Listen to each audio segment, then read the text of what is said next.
Breaking news, অবশেষে doctor ইউনূসের পদত্যাগ। দর্শক, 5ই আগস্ট ফ্যাসিস্ট হাসিনা সরকারের পতনের পর বাংলাদেশের মসনদে বসে ডক্টর ইউনূস, যাকে কিন্তু ছাত্ররা সুদূর আমেরিকা অথবা ইউরোপ থেকে ধরে এনে বাংলাদেশের মসনদে বসান।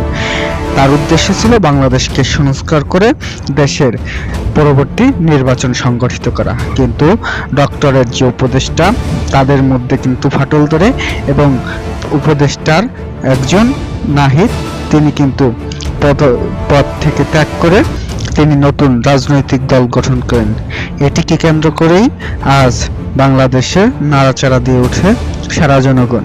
রাজপথে নেমে এসে তারা তাদের যে মূল দাবি, সরকার তাহলে এতদিনে কি করেছে এবং এত দেরি কেন, দেশের সংস্কার কি করতেছে নাকি করতেছে না, সেই সম্পর্কে জবাবদিহিতা চাইছে। যার কারণে বিএনপির এবং আওয়ামী লীগ, অর্থাৎ সাবেক যে আওয়ামী লীগের পূর্ণ সংখ্যাগরিষ্ঠ যে দল, তারা কিন্তু নানা প্রকার গুজব ছড়াচ্ছে।